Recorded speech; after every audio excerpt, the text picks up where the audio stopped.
പശ്ചിമഘട്ടത്തിന്റെ പച്ചപ്പിൽ പൊതിഞ്ഞ മലനിരകൾ, താഴെ വിരിഞ്ഞു നിൽക്കുന്ന തെങ്ങിൻ തോപ്പുകൾ, ഇടതടവില്ലാതെ വീശുന്ന കുളിർക്കാറ്റ്. തമിഴ്നാട്ടിലെ തെങ്കാശി ജില്ലയിൽ കേരളത്തിന്റെ അതിർത്തിയോട് ചേർന്ന് സ്ഥിതി ചെയ്യുന്ന തിരുമല മുരുകൻ ക്ഷേത്രം പ്രകൃതിയും ഭക്തിയും ചരിത്രവും ഒത്തുചേരുന്ന ഒരു പുണ്യസങ്കേതമാണ്. മുരുകഭക്തരുടെ ഹൃദയത്തിൽ തിരുമലൈ കുമാരസ്വാമിയായി വാഴുന്ന ഇവിടം സമുദ്രനിരപ്പിൽ നിന്ന് ഏറെ ഉയരത്തിൽ ഒരു കുന്നിൻ മുകളിൽ പ്രഭ ചുരിഞ്ഞു നിൽക്കുന്നു. പശ്ചിമഘട്ട മലനിരകളുടെ പശ്ചാത്തലത്തിൽ പ്രകൃതി ഭംഗി തുളുമ്പി നിൽക്കുന്ന പൻപോഴി എന്ന ഗ്രാമത്തിലാണ് പ്രസിദ്ധമായ ഈ തിരുമല മുരുകൻ ക്ഷേത്രം അഥവാ തിരുമലൈക്കോവിൽ സ്ഥിതി ചെയ്യുന്നത്. ഭക്തിയും ചരിത്രവും ഐതിഹ്യങ്ങളും ഒത്തുചേരുന്ന ഈ പുണ്യകേന്ദ്രം തമിഴ്നാട്ടിലെയും കേരളത്തിലെയും വിശ്വാസികൾക്ക് ഒരേപോലെ പ്രിയപ്പെട്ടതാണ്. പച്ചപുതച്ച കുന്നിനു മുകളിൽ മുരുകഭഗവാൻ കുടികൊള്ളുന്ന ഈ ക്ഷേത്രം മനുഷ്യന്റെ അപാരമായ ദൈവഭക്തിയുടെയും നിശ്ചയദാർഢ്യത്തിന്റെയും കഥകൾ പറയുന്ന ഒരു ചരിത്ര സ്മാരകം കൂടിയാണ്. കേരള അതിർത്തിയോട് ചേർന്ന് നിൽക്കുന്നതിനാൽ മലയാളികൾക്കും ഈ ക്ഷേത്രം സുപരിചിതമാണ്. മാത്രമല്ല, ഭൂമിശാസ്ത്രപരമായും സാംസ്കാരികമായും ഈ ക്ഷേത്രം കേരളവുമായി വളരെയധികം ബന്ധപ്പെട്ട് കിടക്കുന്നു. തിരുവനന്തപുരത്ത് നിന്നും കൊല്ലത്തു നിന്നും ഏകദേശം 100 കിലോമീറ്ററിൽ താഴെ മാത്രം ദൂരമേ ഇവിടേക്കുള്ളൂ. തെങ്കാശിയിലെ ചെങ്കോട്ട പട്ടണത്തിൽ നിന്നും ഏതാനും കിലോമീറ്റർ മാത്രം സഞ്ചരിച്ചാൽ ഈ കുന്നിൻ മുകളിലെത്താം. പ്രകൃതിയും ആത്മീയതയും ഒത്തുചേരുന്ന ഈ പ്രദേശം മനസ്സിന് ശാന്തിയും കുളിർമയും നൽകുന്ന ഒന്നാണ്. ഈ ക്ഷേത്രത്തിന്റെ ഉൽപ്പത്തിയെക്കുറിച്ച് പറയുന്ന ഐതിഹ്യം ഏറെ കൗതുകകരമാണ്. പണ്ടുകാലത്ത് ഈ കുന്നിൻ മുകളിൽ ഒരു വേൽ മാത്രമായിരുന്നു പ്രതിഷ്ഠിച്ചിരുന്നത്.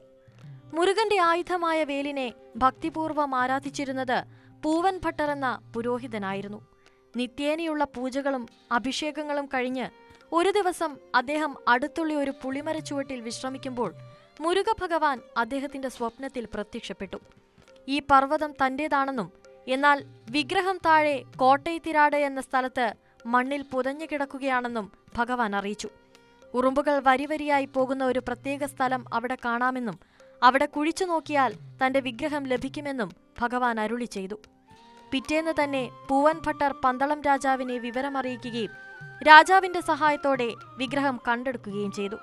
ആ വിഗ്രഹം കണ്ടെടുക്കുന്ന സമയത്ത് മൂക്കിന്റെ ഭാഗത്ത് ചെറിയൊരു പോറലേറ്റതിനാൽ ഇവിടുത്തെ മുരുകന് മൂക്കൻ എന്നൊരു വിളിപ്പേര് കൂടിയുണ്ട്. തിരുനെൽവേലി, തെങ്കാശി ഭാഗങ്ങളിൽ ഇന്നും കുട്ടികൾക്ക് മൂക്കൻ, മൂക്കമ്മൽ എന്നിങ്ങനെ പേരിടുന്നത് ഈ വിശ്വാസത്തിന്റെ ഭാഗമായാണ്. ക്ഷേത്രത്തിന്റെ നിർമ്മാണ ചരിത്രത്തിൽ പന്തളം കൊട്ടാരത്തിനുള്ള പങ്ക് വളരെ വലുതാണ്. ശബരിമലയുമായി അടുത്ത ബന്ധമുള്ള പന്തളം രാജവംശമാണ് ഈ ക്ഷേത്രത്തിന്റെ പുനരുദ്ധാരണത്തിന് വലിയ തോതിൽ സഹായിച്ചത്. ആര്യങ്കാവ്, അച്ഛൻകോവിൽ, കുളത്തൂപ്പുഴ എന്നീ അയ്യപ്പക്ഷേത്രങ്ങളുമായി ഈ പ്രദേശത്തിനുള്ള ഭൂമിശാസ്ത്രപരമായ ബന്ധം പന്തളം രാജാക്കന്മാരെ ഈ ക്ഷേത്രത്തിലേക്കും അടുപ്പിച്ചു. ക്ഷേത്രത്തിന്റെ ഓരോ തൂണിലും ഓരോ കല്ലിലും ഭക്തിയുടെ വലിയൊരു ചരിത്രമുണ്ട്. ഇവിടുത്തെ കൽമണ്ഡപങ്ങളും ശില്പങ്ങളും നിർമ്മിക്കാൻ ഉപയോഗിച്ച കല്ലുകൾ കുന്നിൻ മുകളിലേക്ക് എത്തിക്കുക എന്നത് അക്കാലത്ത് വലിയൊരു വെല്ലുവിളിയായിരുന്നു. ആധുനിക യന്ത്രസാമഗ്രികൾ ഇല്ലാത്ത കാലത്ത് ആനകളെ ഉപയോഗിച്ചാണ് ഈ വലിയ കല്ലുകൾ മുകളിലേക്ക് എത്തിച്ചിരുന്നത്. ഈ പ്രക്രിയയിൽ പലപ്പോഴും കയറുകൾ പൊട്ടുകയും കല്ലുകൾ താഴെ കുരുളുകയും ചെയ്യുമായിരുന്നു. അത്തരമൊരു സന്ദർഭത്തിൽ ഭക്തയായ ശിവകാമി അമ്മയാർ തന്റെ ജീവൻ പണയപ്പെടുത്തി ഈ തൂണുകൾ തടഞ്ഞു നിർത്തിയതായി പറയപ്പെടുന്നു. അവരുടെ അപാരമായ ഭക്തിയുടെ പ്രതീകമായി അമ്മയാരുടെ പ്രതിമ ഇന്നും ക്ഷേത്രത്തിൽ കാണാം. തിരുമല മുരുകൻ ക്ഷേത്രം ജ്യോതിശാസ്ത്രപരമായും ഏറെ പ്രാധാന്യമുള്ളതാണ്. വിശാഖം നക്ഷത്രത്തിൽ ജനിച്ചവർക്ക് ഈ ക്ഷേത്ര ദർശനം അതീവ ഫലദായകമാണെന്ന് വിശ്വസിക്കപ്പെടുന്നു. വി എന്നാൽ ഉത്കൃഷ്ടമെന്നും സാഖമെന്നാൽ വെളിച്ചമെന്നുമാണ് അർത്ഥം. വിമലസാഖം, വിഭാവസാഖം, വിപുലസാഖം എന്നിങ്ങനെ 3 പ്രകാശകിരണങ്ങൾ വിശാഖ നക്ഷത്രത്തിൽ അടങ്ങിയിട്ടുണ്ടെന്നും ഈ കിരണങ്ങൾ ഈ കുന്നിൽ പതിക്കുന്നുണ്ടെന്നുമാണ് വിശ്വാസം. അതിനാൽ വിശാഖ നക്ഷത്രക്കാർ തങ്ങളുടെ ജന്മദോഷങ്ങൾ തീർക്കാനും ഐശ്വര്യത്തിനുമായി ഇവിടെ എത്തിച്ചേരുന്നു. കൂടാതെ വിശാഖം, കാർത്തിക, ഉത്രം എന്നീ നക്ഷത്രനാളുകളിൽ ഈ കുന്നിൽ അത്യപൂർവമായ ഔഷധ സസ്യങ്ങൾ തഴച്ചു വളരാറുണ്ടെന്നും പുരാതന കാലത്ത് ഈ സസ്യങ്ങൾ തിരിച്ചറിയാനും ഉപയോഗിക്കാനും സിദ്ധന്മാർക്ക് സാധിച്ചിരുന്നതായും പറയപ്പെടുന്നു. ഇന്ന് ഈ സസ്യങ്ങൾ തിരിച്ചറിയാൻ പ്രയാസമാണെങ്കിലും ഈ കുന്നിലെ കാറ്റും മണ്ണും പോലും ഔഷധ ഗുണമുള്ളതാണെന്ന് ഇവിടുത്തെ ഭക്തർ വിശ്വസിക്കുന്നു. ക്ഷേത്രത്തിലേക്കുള്ള യാത്ര തന്നെ ഒരു തീർത്ഥാടനമാണ്. ഏകദേശം 625ഓളം പടികൾ കയറി വേണം കുന്നിൻ മുകളിലെത്താൻ. ഓരോ പടി കയറുമ്പോഴും ചുറ്റുമുള്ള പശ്ചിമഘട്ട മലനിരകളുടെ മനോഹരമായ ദൃശ്യം ഭക്തർക്ക് മുന്നിൽ തെളിയുന്നു.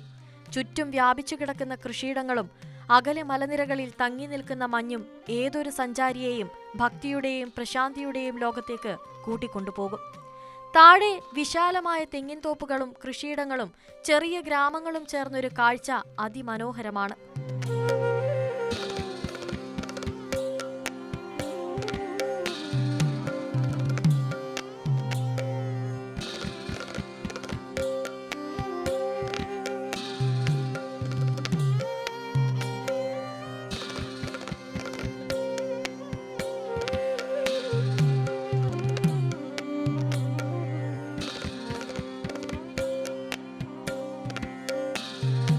കുന്നിൻപാതയുടെ തുടക്കത്തിൽ വല്ലഭവിനായകന്റെ പ്രതിഷ്ഠയുണ്ട്.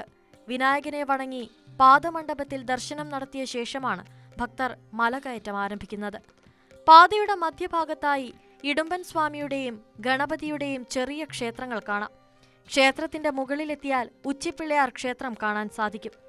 16 പടികളുള്ള ഈ ക്ഷേത്രം ദർശിച്ചാൽ ജീവിതത്തിൽ 16 തരം ഐശ്വര്യങ്ങളും ലഭിക്കുമെന്നാണ് വിശ്വാസം. പണ്ടുകാലത്ത് മലകയറ്റം മാത്രമായിരുന്നു ഏക പോംവഴിയെങ്കിൽ ഇന്ന് ക്ഷേത്രത്തിലേക്ക് നേരിട്ട് വാഹനങ്ങൾ എത്തുന്നതിനായി റോഡ് സൗകര്യവും ഒരുക്കിയിട്ടുണ്ട്. എങ്കിലും ഭക്തിയുടെ പടവുകൾ ഓരോന്നായി ചവിട്ടിക്കയറുന്നതിലാണ് യഥാർത്ഥ അനുഭൂതിയെന്ന് വിശ്വാസികൾ കരുതുന്നു. ക്ഷേത്രത്തിലെ അഷ്ടപദ്മകുളം അഥവാ പൂഞ്ചുനെ മറ്റൊരു പ്രധാന ആകർഷണമാണ്. ഈ കുളത്തിലെ വെള്ളത്തിന് വിശുദ്ധമായ ഗുണങ്ങളുണ്ടെന്നാണ് കരുതപ്പെടുന്നത്. പണ്ടുകാലത്ത് ഈ കുളത്തിൽ എല്ലാ ദിവസവും ഒരു പൂ വിരിയാറുണ്ടായിരുന്നുവെന്നും സപ്തകന്യകമാർ ആ പുഷ്പമെടുത്ത് മുരുകഭഗവാനെ ആരാധിച്ചിരുന്നുവെന്നും ഐതിഹ്യമുണ്ട്. സാധാരണയായി സപ്തകന്യകമാരുടെ പ്രതിഷ്ഠ ശിവക്ഷേത്രങ്ങളിലാണ് കാണാറുള്ളതെങ്കിലും ഇവിടെ മുരുകക്ഷേത്രത്തിൽ തീർത്ഥക്കരയിൽ ഇവരുടെ സാന്നിധ്യം കാണപ്പെടുന്നത് സവിശേഷതയാണ്. കുളത്തിലെ വെള്ളം ഒരിക്കലും വറ്റാറില്ലെന്നും അത് ഭൂമിക്കടിയിലെ ഉറവിടങ്ങളിൽ നിന്ന് വരുന്നതാണെന്നും ഭക്തർ വിശ്വസിക്കുന്നു. ഭഗവാൻ അഭിഷേകം ചെയ്യുന്നതിനായി ഈ കുളത്തിലെ വെള്ളമാണ് ഉപയോഗിക്കുന്നത്. തിരുമല മുരുകന്റെ ഭക്തരിൽ ഏറ്റവും പ്രമുഖയായിരുന്നു ശിവകാമി അമ്മയാർ. 1784 അച്ചൻപുത്തൂരിൽ ജനിച്ച ഇവർ തന്റെ ജീവിതകാലം മുഴുവൻ മുരുകന്റെ സേവനത്തിനായി ഉഴിഞ്ഞുവെച്ചു. മക്കളില്ലാതിരുന്ന അവർക്ക് ഒരു സിദ്ധന്റെ നിർദ്ദേശപ്രകാരം മുരുകനെ തന്റെ മകനായി കാണാൻ സാധിച്ചു. തന്റെ സ്വത്തുക്കളെല്ലാം ക്ഷേത്ര നിർമ്മാണത്തിനും മുരുകന്റെ പേരിലുമായി അവർ വിനിയോഗിച്ചു. തിരുവനന്തപുരം കോടതിയിൽ കേസ് നടത്തി ക്ഷേത്രഭൂമികൾ കണ്ടെടുക്കാൻ അവർ കാണിച്ച ആർജവം ചരിത്രത്തിന്റെ ഭാഗമാണ്. ക്ഷേത്രത്തിലെ കൽമണ്ഡപം നിർമ്മിക്കുമ്പോൾ ഓരോ കല്ലും താഴെ നിന്ന് മുളയും വള്ളിയും ഉപയോഗിച്ച് വലിച്ചു കയറ്റുമ്പോൾ അമ്മയാർ നേരിട്ട് മേൽനോട്ടം വഹിച്ചിരുന്നു. അവരുടെ കഠിനമായ അധ്വാനത്തിന്റെയും ആത്മസമർപ്പണത്തിന്റെയും ഫലമാണ് ഇന്നത്തെ ഈ വലിയ ക്ഷേത്ര സമുച്ചയം. അമ്മയാരുടെ ഈ നിസ്വാർത്ഥ സേവനത്തെ ആദരിച്ചുകൊണ്ട് ക്ഷേത്രത്തിനുള്ളിൽ അവരുടെ വിഗ്രഹവും സ്ഥാപിച്ചിട്ടുണ്ട്. സാഹിത്യപരമായും ഈ ക്ഷേത്രത്തിന് വലിയ സ്ഥാനമുണ്ട്. അരുണഗിരിനാഥൻ തന്റെ തിരുപ്പുകളിൽ ഈ മുരുകനെക്കുറിച്ച് പാടിയിട്ടുണ്ട്. കൂടാതെ കവിരാസ പണ്ഡരതയെ രചിച്ച തിരുമലൈ മുരുകൻ പിള്ളൈ തമിഴ്, തിരുമല മുരുകൻ കുറുവഞ്ചി തുടങ്ങിയ ഗ്രന്ഥങ്ങൾ ഈ ക്ഷേത്രത്തിന്റെ മഹിമ വിളിച്ചോതുന്നു. ചിലപ്പതികാരത്തിൽ പരാമർശിച്ചിരിക്കുന്ന നെടുവേൽക്കുണ്ട്രം ഈ തിരുമലയാണെന്ന് ചില ഗവേഷകർ അഭിപ്രായപ്പെടുന്നുണ്ട്. കണ്ണകി മധുര ദഹിപ്പിച്ച ശേഷം ചേരനാട്ടിലേക്ക് പോയത് ഈ കുന്നുകൾ കടന്നാണെന്നും വിശ്വസിക്കപ്പെടുന്നു. അഗസ്ത്യമുനിയും ഈ മലയിൽ മുരുകനെ ആരാധിച്ചിരുന്നതായി പുരാണങ്ങൾ പറയുന്നു. ഇത്രയേറെ സാഹിത്യ ചരിത്ര പ്രാധാന്യമുള്ള മറ്റൊരു മുരുകക്ഷേത്രം തമിഴ്നാട്ടിൽ അപൂർവമാണ്. നിത്യേന 8 കാലപൂജകളാണ് ഇവിടെ നടക്കുന്നത്. വിശേഷ ദിവസങ്ങളിലും ഉത്സവകാലങ്ങളിലും ആയിരക്കണക്കിന് ഭക്തർ ഇവിടേക്ക് ഒഴുകിയെത്തുന്നു. തൈപ്പൂയം, പങ്കുനിയുത്രം, സ്കന്ദഷഷ്ടി തുടങ്ങിയ ആഘോഷങ്ങൾ വലിയ രീതിയിൽ ഇവിടെ കൊണ്ടാടുന്നുണ്ട്. തിരുവനന്തപുരത്ത് നിന്നും കൊല്ലത്ത് നിന്നും വരുന്ന സഞ്ചാരികൾക്ക് തെങ്കാശി വഴിയും ചെങ്കോട്ട വഴിയും എളുപ്പത്തിൽ ഇവിടെ എത്തിച്ചേരാം.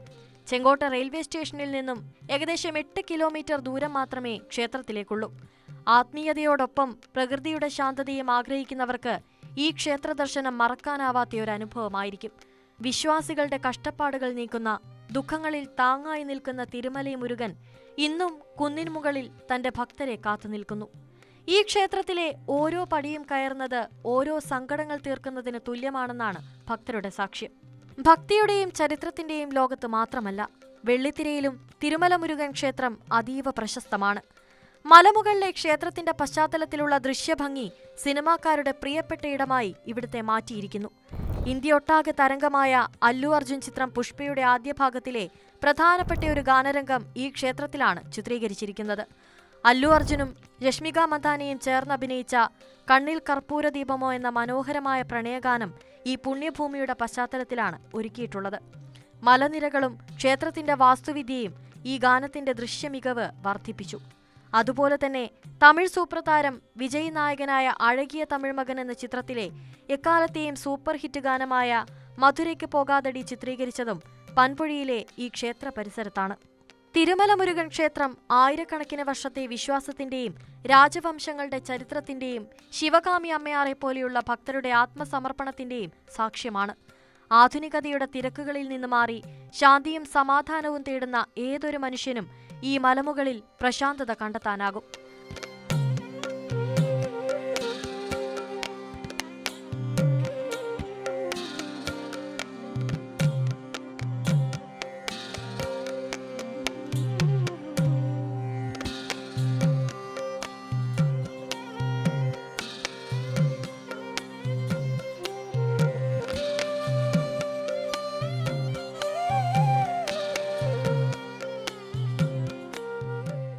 പശ്ചിമഘട്ടത്തിന് മുകളിൽ നിന്ന് താഴേക്ക് നോക്കുമ്പോൾ നമുക്ക് മനസ്സിലാകും മനുഷ്യൻ എത്ര ചെറുതാണെന്നും പ്രകൃതിയും ഈശ്വര ചൈതന്യവും എത്ര വലുതാണെന്നും.